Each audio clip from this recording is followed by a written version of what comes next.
ನಮಸ್ಕಾರ. ಇದು ರಾಜಕಾರಣಿಗಳು ನಾ ಕಂಡಂತೆ. ನಾನು ಶಶಿಧರ್ ಭಟ್. ಅವರು ಮೀಡಿಯಾಗಳ ಡಾರ್ಲಿಂಗ್ ಅಷ್ಟೇ ಅಲ್ಲ, ಕರ್ನಾಟಕದಲ್ಲಿ ಅಧಿಕಾರ ವಿಕೇಂದ್ರೀಕರಣವನ್ನು ಆ ಕನಸನ್ನು ನನಸಾಗಿಸಿದವರು. ಒಂದು ರೀತಿಯಲ್ಲಿ ಮೊದಲ ಕಾಂಗ್ರೆಸ್ಸೇತರ ಸರ್ಕಾರದಲ್ಲಿ ಹೊಸ ಹೆಜ್ಜೆ ಗುರುತುಗಳನ್ನು ಮೂಡಿಸಿದವರು. ಇಂತಹ ವ್ಯಕ್ತಿಯನ್ನು ಇವತ್ತು ಕರ್ನಾಟಕ ಮರ್ತಿದೆಯಾ? ಅವರ ರಾಜಕೀಯ ಒಳ ಹೊರಗುಗಳೇನು? ಅವರು ಮೀಡಿಯಾ ಡಾರ್ಲಿಂಗ್ ಆಗಿದ್ದು ಹೇಗೆ? ಹಾಗೆಯೇ ದಿಢೀರಾಗಿ ದೆಹಲಿಯಿಂದ ಬಂದಿಳಿದು ಮುಖ್ಯಮಂತ್ರಿ ಆದದ್ದು. ಇದರಲ್ಲಿ ಆದಷ್ಟು ವಿಚಾರಗಳನ್ನ ನಾನು ನಮಗೆ ತಿಳಿಸೋದಕ್ಕೆ ನಾನು ಪ್ರಯತ್ನ ಮಾಡ್ತೀನಿ. ನಾನು ಇವತ್ತು ಮಾತನಾಡ್ತಾ ಇರೋದು ರಾಮಕೃಷ್ಣ ಹೆಗಡೆ ಅವರ ಕುರಿತು. ರಾಮಕೃಷ್ಣ ಹೆಗಡೆ ಮತ್ತು ನನ್ನ ಭೇಟಿ ಅಚಾನಕ್ಕಾಗಿ ಆದದ್ದು. ಆ ಸಂಬಂಧ ಬೆಳೀತಾ ಹೋಯ್ತು. ಅದು ಪತ್ರಿಕೋದ್ಯಮ ಆಗಿ, ಇನ್ಯಾವುದೂ ಸಂಬಂಧ ಅಲ್ಲ. ನಾನಾಗ್ತಾನೆ ಕನ್ನಡಪ್ರಭದಲ್ಲಿ ಪ್ರೊಬೇಷನರಿ ಪೀರಿಯಡ್ನಲ್ಲಿ ಕೆಲಸ ಮಾಡ್ತಾಯಿದ್ದೆ, ಪೊಲಿಟಿಕಲ್ ರಿಪೋರ್ಟ್ರಾಗಿ. ಅದೊಂದು ದಿನ ಮುಖ್ಯ ವರದಿಗಾರ ಕೆ ಸತ್ಯನಾರಾಯಣ ಅಂತಿದ್ದರು. ಅವರು ನನಗೆ ಹೆಗಡೆಯವರ ಪತ್ರಿಕಾಗೋಷ್ಠಿಯನ್ನು ಎಸೈನ್ ಮಾಡಿದ್ರು. ಆಗ ಎಡಿಟರ್ ಆಗಿದ್ದರು ಕಾದ್ರಿ ಶಾಮಣ್ಣ ಮತ್ತು ರಾಮಕೃಷ್ಣ ಹೆಗಡೆ ಗಳಸ್ಯ ಕಂಠಸ್ಯ, ಅಷ್ಟು ಹತ್ರ. ಆದ್ದರಿಂದ ಅವ್ರು ಬರಿಬೇಕಾದ್ದು ಭಾಳ ಚಾಲೆಂಜಿಂಗ್ ಆಗಿತ್ತು. ಕಾದ್ರಿ ಹೇಗಿದ್ದರು ಅಂತಂದರೆ, ಅವರ ನಿರೀಕ್ಷೆ ಅಂತ ಬರೆದಿದ್ದರೆ ಅವರು ಬಾಯಿ ಬಂದಾಗ ಬೈತಿದ್ರು. ಸೊ ಅವತ್ತು ನಾನು ಪತ್ರಿಕಾಗೋಷ್ಠಿಗೆ ಹೋಗಿದ್ದೆ. ಅದು ಮೊದಲ ನನ್ನ ಹೆಗಡೆಯವರ ಪತ್ರಿಕಾಗೋಷ್ಠಿ ಹೋದದ್ದು. ಬಂದು ಅದನ್ನು ವರದಿ ಮಾಡಿದೆ. ಮರುದಿನ ಮುಖಪುಟದಲ್ಲಿ ಆ ಪತ್ರಿಕಾ ವರದಿ ಬಂತು. ಆವತ್ತೇ ಹೆಗಡೆಯವರು ಕಾದ್ರಿಯವರಿಗೆ ಫೋನ್ ಮಾಡಿದರು. ಫೋನ್ ಮಾಡಿಬಿಟ್ಟು, ನೀವು ಯಾರೋ ಒಬ್ಬ ಹುಡುಗನ ಕಳಿಸಿದಿರಿ, ತುಂಬ ಚೆನ್ನಾಗಿ ವರದಿ ಮಾಡಿದ್ದಾನೆ, ನನ್ನ ಥ್ಯಾಂಕ್ಸ್ ಅನ್ನೋದನ್ನು ಅವ್ರಿಗೆ ತಿಳಿಸಿ ಅಂತ.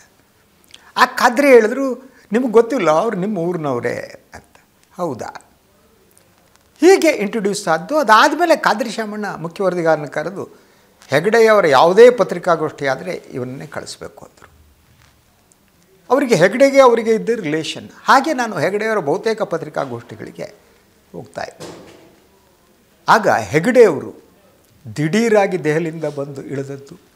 ಮುಖ್ಯಮಂತ್ರಿ ಸ್ಥಾನವನ್ನು ದೇವೇಗೌಡರಿಂದ ಕಿತ್ತುಕೊಂಡ್ರೆ, ಬಂಗಾರಪ್ಪನಿಂದ ಕಿತ್ಕೊಂಡ್ರೋ ಏನು ಮಾಡಿದ್ರೋ ಗೊತ್ತಿಲ್ಲ. ಆದರೆ ಅವರಿಬ್ಬರು ದೇವೇಗೌಡರು ಮತ್ತು ಬಂಗಾರಪ್ಪ ಇಬ್ಬರು ಅಧಿಕಾರ ವಂಚಿತರಾದದ್ದು ನಿಜ. ಇದಾದ ಮೇಲೆ ಬಂಗಾರಪ್ಪ ಹೊರಗಡೆ ಬಂದರು, ಅದೆಲ್ಲ ಇತಿಹಾಸ. ದೇವೇಗೌಡರು ಇದ್ದರು, ಮತ್ತು ಪಾರ್ಟಿ ಮಾಡಿದ್ರು, ಎಲ್ಲ ಮಾಡಿದ್ರು.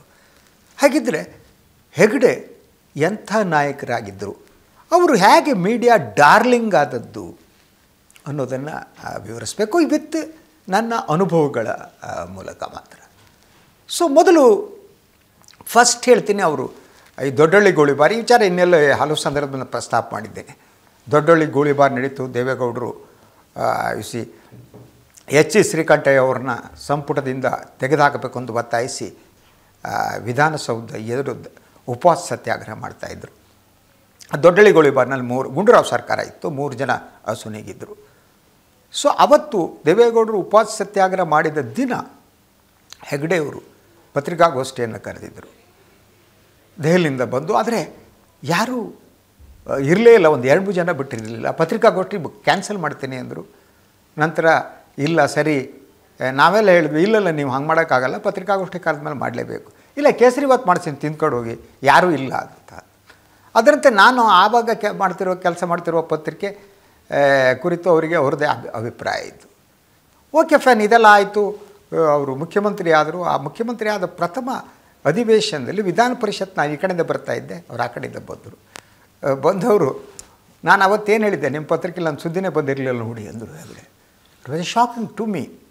ಸೊ ಹೀಗೆ ಹಲವು ಅನುಭವಗಳು ಅವರು ನನ್ನ ಕೈ ಹಿಡಿದು ಹತ್ತಿದ್ದಿದೆ, ಬಹಳಷ್ಟು ಅನುಭವಗಳೇ. ಆದರೆ ಅವರು ಎಂಥ ಚಾಣಾಕ್ಷ ಮತ್ತು ಹೇಗೆ ಅವರು ಮಾಧ್ಯಮವನ್ನು ಹ್ಯಾಂಡಲ್ ಮಾಡ್ತಿದ್ರು ಅಂತ. ಆ ವಿಧಾನದಲ್ಲಿ ಇಬ್ಬರಿಗೆ ಒಂದು ಸಮಾನವಾದ ಗುಣ ಇರುವುದು ರಾಮಕೃಷ್ಣ ಹೆಗಡೆ ಮತ್ತು ಎಸ್ ಎಂ ಕೃಷ್ಣ ಅವ್ರ ನಡುವೆ. ಅವರ ಡೀಸೆನ್ಸಿ ಏನಿದೆ, ಮಾಧ್ಯಮಗಳನ್ನು ಅವರು ಬಳಸಿಕೊಳ್ತಿದ್ದ ರೀತಿ. ಒಂದು ಅನುಭವ ಹೇಳಬೇಕು. ಈ ಅನುಭವವನ್ನು ನಾನು ಇಬ್ಬರಿಗೆ ಕೂಡ ಹೇಳಿದ್ದೇನೆ. ಹೆಗಡೆ ಹೇಗೆ ಮಾಧ್ಯಮಗಳನ್ನು ಬಳಸ್ಕೊತಿದ್ರು ಅನ್ನುವ ಈ ಅನುಭವವನ್ನು ನಾನು ಒಮ್ಮೆ ಪ್ರಥಮ ಬಾರಿಗೆ ಯಡಿಯೂರಪ್ಪನವರು ಮುಖ್ಯಮಂತ್ರಿ ಆದಾಗ ಅವರಿಗೂ ಹೇಳಿದ್ದೆ. ಹಾಗೆಯೇ ಸಿದ್ದರಾಮಯ್ಯನವ್ರಿಗೆ ಹೇಳಿದ್ದೆ, ನಿಂತು ಬಂದವರು ಹೇಗೆ ಅಂತ. ಈ ಅನುಭವ ನಿಮ್ಗೆ ಹೇಳಿದರೆ ಹೆಗ್ಡೆ ಹೇಗೆ ಮೀಡಿಯಾ ಡಾರ್ಲಿಂಗ್ ಆದರು ಅನ್ನೋದು ಗೊತ್ತಾಗುತ್ತೆ. ಅವ್ರು ಹೇಗೆ ಅಂತ. ಯೂಶ್ವಲಿ ಅವರು ಮಾಧ್ಯಮದವರು ಕೆಲವರನ್ನ ಮನೆ ಕರಿತಿದ್ದು ಸಂಜೆ ಹೊತ್ತು. ಮನೆಗೆ ಸಂಜೆ ಹೊತ್ತು ಅಂದರೆ 7:30 8 ಗಂಟೆ ಹೊತ್ತಿಗೆ ಸುಮ್ಮನೆ ಕೂತು ಸಣ್ಣ ಪಾನೀಯ ಡಿಸ್ಕಷನ್ನು ಮಾಡ್ತಾಯಿದ್ರು. ಸೊ ಅದ್ರಲ್ಲಿ ಭಾಳ ಜನ ಇದ್ದರು.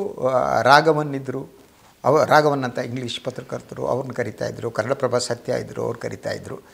ಅಪರೂಪಕ್ಕೆ ನನ್ನನ್ನು ಕರಿತಾಯಿದ್ರು. ಹಾಗೆ ಒಂದು ದಿವಸ ಅವರು ನನಗೆ ಫೋನ್ ಮಾಡಿದ್ರು, ಏನು ಮಾಡ್ತಿದ್ದೀರಿ ಅಂತ. ಸಂಜೆ 6:30 7 ಗಂಟೆ ಆಗಿತ್ತು. ನಾನು ಕನ್ನಡಪ್ರಭ ಆಫೀಸ್ನಲ್ಲಿದ್ದೆ. ಯೂಶ್ವಲಿ ಏನು ಮಾಡ್ತಿದ್ದೀರಿ ಅಂದರೆ ಮನೆಗೆ ಬನ್ನಿ ಅಂತ ಅರ್ಥ ಅಷ್ಟೇ. ನಾನು ಆವಾಗ ನನ್ನೊಂದು ಸ್ಕೂಟಿ ಇತ್ತು. ಸ್ಕೂಟಿ ತೆಗೆದುಕೊಂಡು ಹೆಗ್ಡೆಯವರ ಮನೆ ಕೃತ್ಯಕ್ಕೆ ಹೋದೆ.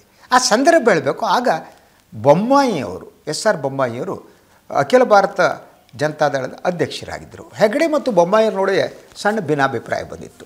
ಬೊಮ್ಮಾಯಿ ಆ ಸ್ಥಾನದಿಂದ ಹೋಗಬೇಕು ಅನ್ನೋದು ಹೆಗ್ಡೆಯವರ ಇಚ್ಛೆ, ಆಸೆ ಎಲ್ಲ ಆಗಿತ್ತು. ಅದಕ್ಕೆ ಅವ್ರ ಮಾಧ್ಯಮವನ್ನು ಯಾವ ರೀತಿ ಅಂದರೆ, ಅವತ್ತು ನನ್ನ ಕರೆದ್ರು. ನಾನು 7:00 ಅವರ ಮನೆಗೆ ಹೋದೆ. ಅವರು ಯೂಶ್ವಲಿ ಅವರದ್ದು ಹ್ಯಾಬಿಟ್ ಏನು ಅಂದರೆ 7:30 7:45 ಹೊತ್ತಿಗೆ ಅವರು ಯಾರೋ ಆಪ್ತರಾದರೆ ಒಬ್ಬಿಬ್ಬರ ಹತ್ರ ಕೂತ್ಕೋಬೇಕು, ಒಂದು ಪಾನೀಯ, 2 ಪೆಗ್ ವಿಸ್ಕಿ ಕುಡಿತಾಯಿದ್ರು ಅವರು. ವಿಸ್ಕಿ ಕುಡಿದ್ಮೇಲೆ ಅದು 8:00 ಮುಗಿಸ್ಬಿಡ್ಬೇಕು. 8:45 ದೂರದರ್ಶನದ ನ್ಯೂಸನ್ನು ನೋಡಲೇಬೇಕು. 8:45 ಹಿಂದಿ ಬರ್ತಿತ್ತು, 9 ಗಂಟೆಗೆ ಇಂಗ್ಲೀಷ್ ಬರ್ತಿತ್ತು. ಸೊ ಅವೆರಡೂ ಅವ್ರು ನೋಡಲೇಬೇಕು. ಆಗ ಟಿ ವಿ ಅಂದರೆ ಅವೆರಡೇ ಇರುವುದು. ಅವರಿಗೆ ಹಿಂದಿ ತುಂಬ ಚೆನ್ನಾಗಿ ಬರ್ತಿತ್ತು, ಮಾಡ್ತಿದ್ರು. ಇದಕ್ಕೆ ನಾನು ಅವತ್ತು 7:45 ಹೋದೆ.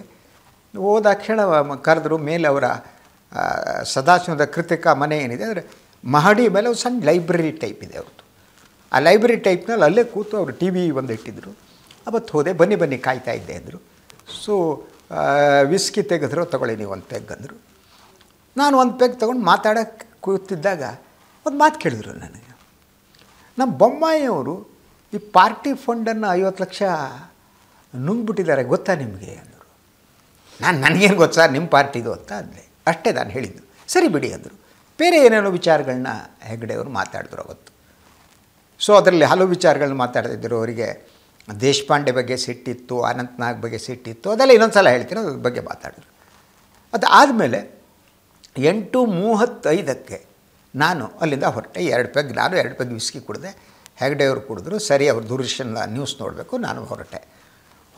ಮನೆ ಕಾಂಪೌಂಡ್ ಹತ್ರ ಬಂದವನು ನಾನು ಸ್ಕೂಟಿಯನ್ನು ಸ್ಟಾರ್ಟ್ ಮಾಡಿ ಹೊರಡಬೇಕಾದ್ರೆ ಪತ್ರಕರ್ತರು ನಮ್ಗೆ ಹೇಗೆ ಆಗುತ್ತೆ, ಬೊಮ್ಮಾಯಿಯವರು 50 ಲಕ್ಷ ಹೊಡೆದ್ರೆ ಸುದ್ದಿ ಅಲ್ವ, ಚೆಕ್ ಮಾಡಬೇಕು ಆಗಿದ್ದರೆ ಅಂತ ನೇರವಾಗಿ ಮನೆಗೆ ಹೋಗಬೇಕಾದವನು ಕನ್ನಡಪ್ರಭ ಆಫೀಸಿಗೆ ರಿಟರ್ನ್ ಬಂದವನು ಚೆಕ್ ಮಾಡಬೇಕಲ್ವ ಸುದ್ದಿ ಅಂಥೇಳಿ.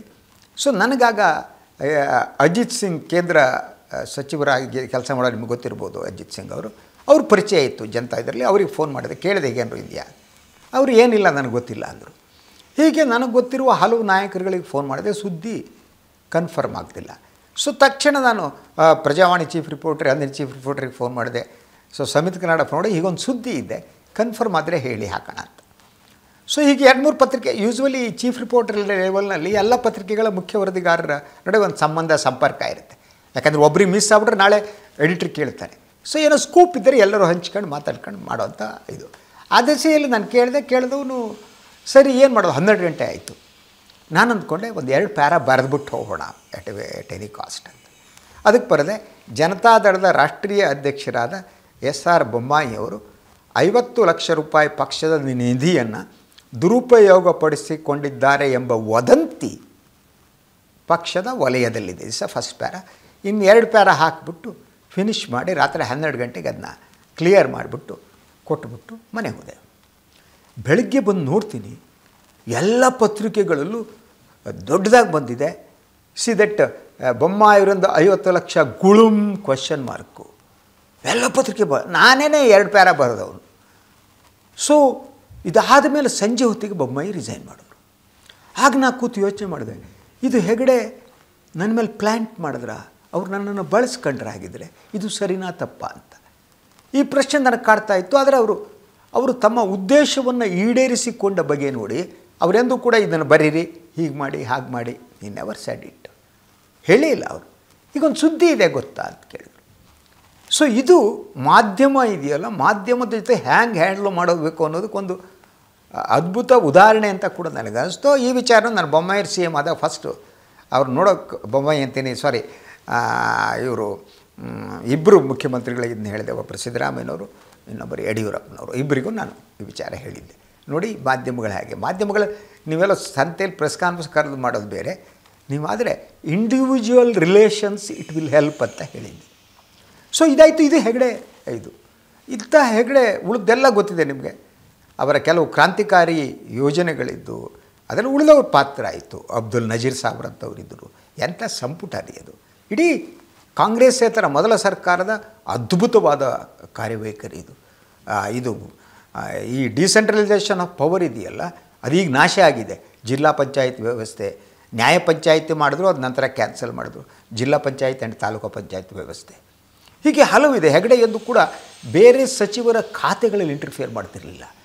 ಈಗೆಲ್ಲ ಕಾಲ ಬದಲಾಗಿದೆ, ಎಲ್ಲ ಬದಲಾಗಿದೆ. ಇಂತಹ ಹೆಗಡೆ ಎಲ್ಲವನ್ನು ಕಳೆದುಕೊಂಡು ಲೋಕಶಕ್ತಿಯನ್ನು ಪ್ರಾರಂಭಿಸಿದಾಗ ಅದೊಂದು ಅನುಭವ ನಂದಿದೆ. ಆವತ್ತು ಅವರು ಕರ್ನಾಟಕದಾದ್ಯಂತ ಪ್ರವಾಸ ಮಾಡ್ತಾಯಿದ್ರು. ನಾನು ಕನ್ನಡಪ್ರಭದ ಪರವಾಗಿ ಸಂಪಾದಕರು ಹೇಳಿದರೆ ನಾನು ಹೆಗಡೆ ಜೊತೆ ಮಾಡ್ತಾಯಿದ್ದೆ. ಸೊ ಅದು ಇಡೀ ಕರ್ನಾಟಕವನ್ನು ಸುತ್ತಿ ಬಂದದ್ದು. ಅದರ ಹಲವಾರು ಇನ್ಸಿಡೆಂಟ್ಗಳಿವೆ. ಚನ್ನಪಟ್ಟಣದಲ್ಲಿ ದೇವೇಗೌಡರ ಬೆಂಬಲಿಗರು ಹೆಗಡೆಯವ್ರ ಮೇಲೆ ಚಪ್ಪಲಿಯ ಮಳೆಗರೆದ್ಬಿಟ್ರು. ನಾವೆಲ್ಲ ಹೆಗಡೆಯವರು ಸೇರಿದಂತೆ ಹೆಗಡೆಯವರು ಹೆಂಡತಿ ಶಕುಂತಲಾ ಹೆಗಡೆಯವರು ಇದ್ದರು.